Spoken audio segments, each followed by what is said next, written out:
Students, आज हम पढ़ेंगे counter. Class topic unit 4 complete. Counters basically क्या होते हैं, जैसे कि नाम से पता चल रहा है आपको, counter that counts. Okay, so a device which is use to count something, ठीक है, उसको बोलते हैं काउंटर। अब काउंटर किसी भी तरह से हेल्प में आ सकता है। जैसे मान लो आप कोई सिग्नल भेज रहे हो, उस सिग्नल में कितने नंबर ऑफ़ रिपीटिशंस हैं उसको काउंट करने के लिए भी काउंटर यूज़ में ले सकते हो, ठीक है। या फिर आप कोई आइटम सप्लाई कर रहे हो, हाँ, तो सप्लाई करने में कितने नंबर ऑफ़ आइटम्स आपने सप्लाई किए उसको भी हम काउंटर की हेल्प से काउंट कर सकते हैं, ठीक है। और दूसरी चीज़ ये है काउंटर के अंदर कि अभी जब हम काउंटर्स के बारे में पढ़ेंगे ना, तो उसमें देखेंगे कि जितने नंबर ऑफ़ फ्लिप फ्लॉप होते हैं उतनी नंबर ऑफ़ स्टेट्स होती हैं। जैसे मैंने आपको बताया कि अगर एक ही फ्लिप फ्लॉप है तो उसके आउटपुट क्या होगा, एक फ्लिप फ्लॉप का या तो 0 होगा या 1 होगा, क्योंकि एक फ्लिप फ्लॉप के अंदर एक ही बिट सेव होती है ना, या तो 0 होगी या 1 होगी। तो आउटपुट में भी या तो 0 मिलेगा या 1 मिलेगा। यानी कि एक फ्लिप फ्लॉप की दो स्टेबल स्टेट हो सकती हैं, या तो 0 या 1। इसी तरह से दो फ्लिप फ्लॉप होते हैं अगर दो फ्लिप फ्लॉप होंगे तो दो बिट सेव होगी। दो कौन कौन सी हो सकती है, या तो 0 0 या 0 1 1 0 1 1। तो पॉसिबल स्टेट कितनी हो गई, 4। इसी तरह से अगर 3 फ्लिप फ्लॉप होंगे तो 0 0 0 0 0 1 0 1 0 0 1 1, इस तरह से 8 स्टेट्स होंगी, स्टेबल स्टेट्स, हाँ। तो फाइनली इससे हम कंक्लूड कर सकते हैं कि अगर आपके पास n फ्लिप फ्लॉप है तो कितनी पॉसिबल स्टेट्स होंगी स्टेबल, 2⁻n। ये हमको याद रखना है, इंपॉर्टेंट है, ठीक है। Number of states used in counter is called mode count. अब देखो ये क्या कह रहा है, ये कह रहा है कि अगर आपके पास एक फ्लिप फ्लॉप है तो दो स्टेबल स्टेट है, दो है तो 4 है। तो अगर आपका काउंटर है जिसके अंदर एक ही फ्लिप फ्लॉप है तो वो दो स्टेबल स्टेट देगा, या तो 0 या 1। मीन्स आप उससे कितने स्टेट काउंट कर सकते हो, दो स्टेट काउंट कर सकते हो। इसी तरह से अगर आपके पास दो फ्लिप फ्लॉप है तो वो 4 स्टेबल स्टेट देगा, 4 स्टेबल स्टेट देगा, यानी कि आप 4 तक ही काउंट कर सकते हो, है ना, 0 से 3 तक।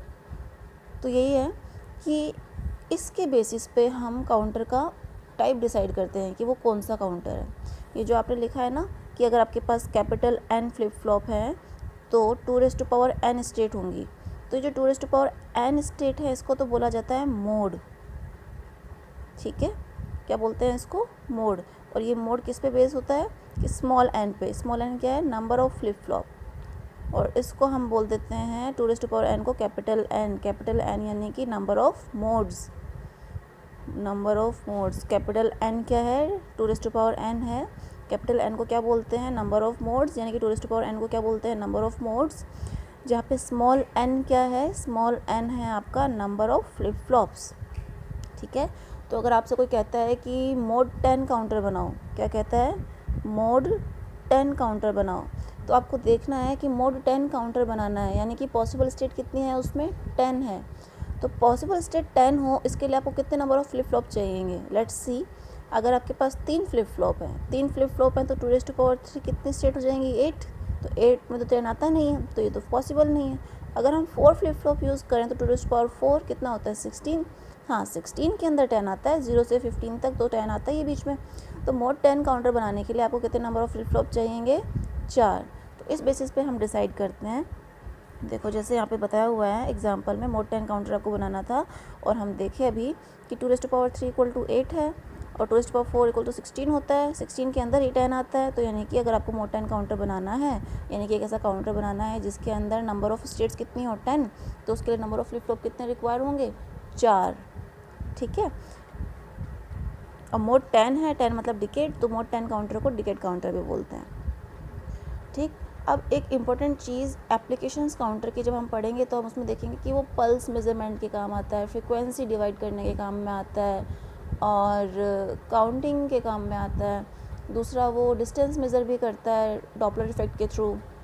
बहुत सारी एप्लीकेशंस होती हैं, जिसमें से सबसे इम्पोर्टेंट एप्लीकेशन जो होती है वो ये होती है कि एक काउंटर के अंदर अगर n फ्लिप फ्लॉप है, स्मॉल n फ्लिप फ्लॉप है, तो उसमें स्टेट कितनी होंगी, 2⁻n स्मॉल n, यानी कि मोड कैपिटल N, ठीक है।